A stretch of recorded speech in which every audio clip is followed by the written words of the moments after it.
okay? To me it's important because I've seen a lot of people in my time in the railways struggle with things happening at work and away from work, and also things that happen at work and how they impact home life. So I've personally experienced some of that in my 30 years, having unfortunately run someone over some time ago. I've also attended a lot of incidents involving unfortunate outcomes with people. So you see the impact on staff. I know the rail family gathers together and helps support their own, but it's also important to talk about these things and talk to your colleagues and professionals that can help.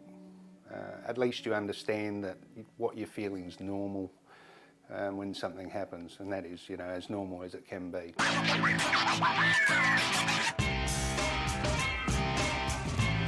I remember one time I was on a Gawler train.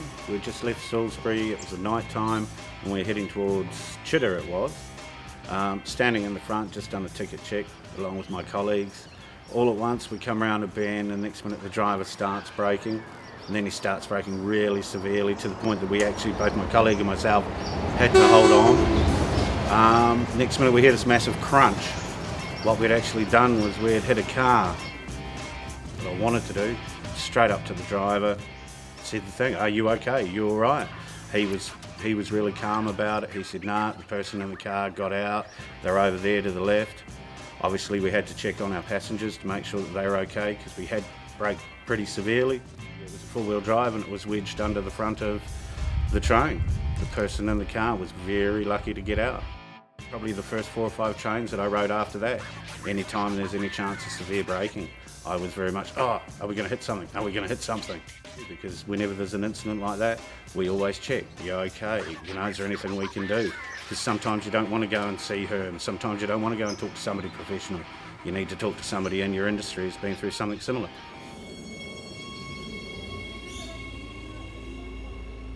I've had 3 spads.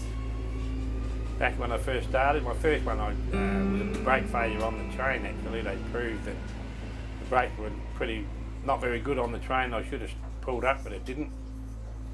The other 2 were my own fault, coming to work when I shouldn't have. I had problems at home, family problems and not thinking, and yeah. And that's the biggest thing with this job. They tell us if you got issues like family issues or too many things on your mind that's troubling you, it's better off not coming to work, because the problem is you're not concentrating on your driving, you're thinking about something else, and that's when usually something go wrong. After my 3rd spad, over a period of 8 years, I went to counselling, because I was having a few, like I said, I was having a few issues at home, and this is what the company will do for you. They'll find out what you need, and then they do their best to help you get over it, which has done me a lot of good, changed my life around after that.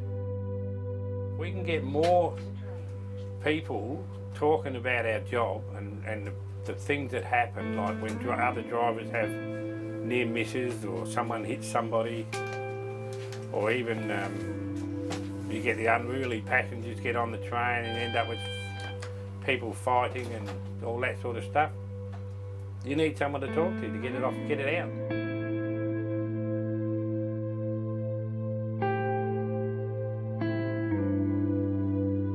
I was running express and in the train, and I had to go through a quite major intersection, and you're sort of scanning for anything moving when you're going that quick. And I looked around and the cars are all stopped, the boom gate's down, and I look this way and there's a guy walking across the up track and he's not even looking, and the boom gate's going, so he must have heard, and I don't think he had his earphones in like some people with music. Anyway, he's like walking along and not even looking, and I thought, oh my God! So I quickly blasted the horn twice And I was told you don't hold it on because they're like deers in the headlight then and they freeze. So I gave him 2 quick blasts and he took 2 more steps and looked up and went, "Ah!" like, and stopped. And I just went past him that quick and I didn't even have time to brake. But it freaked me out because that night, straight away I was like shaking. I got to round the corner and I slowed right down and I called train control and they said, well, was that a near miss? Yes. Are you okay, driver, to continue? And I said, look, I don't know, I just, next, where I've got to stop, which isn't, like it's not the next station, but the one after that, I got out and I was like shaking. It was so close. And that night I got home and I couldn't sleep. And yeah, my husband, I kept waking him up all night because I was screaming and like, ah, oh my God, I've hit him. And you know, it really affected me and probably I shouldn't, but I actually asked for the footage. So that was about a week or so later, I saw how actually close I came to him. Yeah, these trains actually have cameras going down the side and you could see I missed him like that and he just stopped. The train went past and then he kept walking. And having to see the footage again, I think even affected me more, and I'll never ask for the footage again to have another look because it sort of brought it all up again. And that night again, I had nightmares and yeah, it was pretty bad. It's a very serious job and it's very stressful at times. And not everybody copes like everybody else. And to talk and say that you're not okay, I think is really important. And if you're not coping, because you don't know what's going on at home, they could have other issues with their family, and that just compounds, you know, you really need to talk to somebody if you're not coping.